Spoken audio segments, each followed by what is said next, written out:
And then finally, we're going to slide into our final segment of the show. It is going to be the National Hockey League, and this is a modified slate as well, just 4 games in the NHL, but let's get into them. First game, Buffalo at Carolina, 7:30 puck drop in Charlotte. The Hurricanes open 150 down to 130, totals 5.5. 60% are leaning Carolina, 68% shaded toward the over. Buffalo's plus 115, Carolina's plus 200, laying the goal and a half. Now, if you like the Hurricanes to get the job done, they've only won just 25% of their games that were played at the current market price. Their offense is also scoring just 2.6 goals per contest. Meanwhile, on the Buffalo side of things, they won 2 out of their last 3. Not too bad there. They're also winning 73% of their games, taking on teams between 450 and 550. Now, scoring-wise, Buffalo's 8-2 to the over in their last 10 in Carolina. So with all that said and done, give me Buffalo plus 115, catching the plus money on the road, and the under 50, not 50, the under 5.5 goals in that one.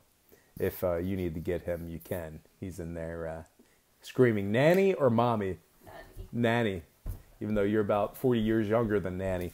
Anyway, next game, Detroit at Winnipeg. 8 o'clock puck drop in Winnipeg. The Jets open 280 all the way down to 225. Total 6.5. 73% are leaning Winnipeg. 62% shaded toward the over. And at the moment, the Red Wings are plus 180 for some money line cash. Now, as bad as Detroit's been this season, they are 8-4 against the spread in their last dozen.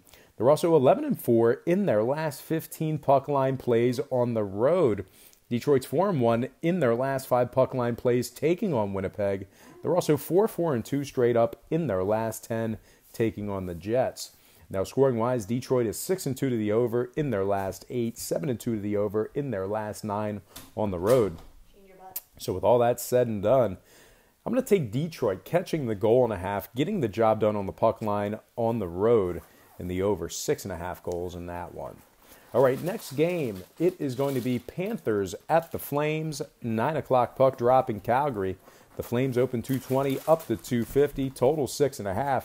74% leaning toward Calgary, 68% shaded toward the over. And at the moment, Florida's plus 200 for some money line cash.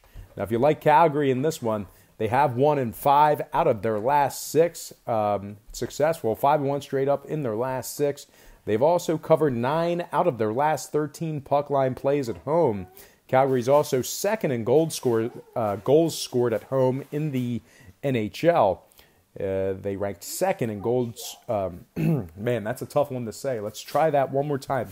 Calgary is second in goals scored at home in the NHL. They're also winning 71% of their games, taking on teams below 450. Now, scoring-wise, Calgary is 78% to the over at home when the line was 6 or higher. Florida's 82% to the over, taking on teams over 550. So with all that said and done, I'm going to take Calgary minus 1.5, laying the goal and a half on the puck line, and the over 6.5 in that one. All right, next and final game for the show, it is going to be Pittsburgh at Anaheim, 10 o'clock puck drop at the Pond. The Pens open 145 down to 140, totals at 6. 72% are leaning Pittsburgh, 67% shaded toward the over.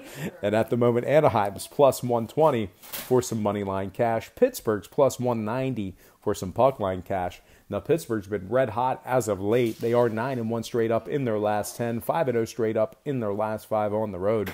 Meanwhile, Anaheim on their side of things, well, they lost their last 9 straight. They're also winning just 20% of their games at the current market price. And when it comes to scoring, Anaheim is 4-1 to the under in their last 5, 15-9 to the under in their last, in all of their home games this season. So with all that said and done, I'm going to lean toward the road fave in this one. I'm going to take Pittsburgh minus 140 in the under 6 goals in that one.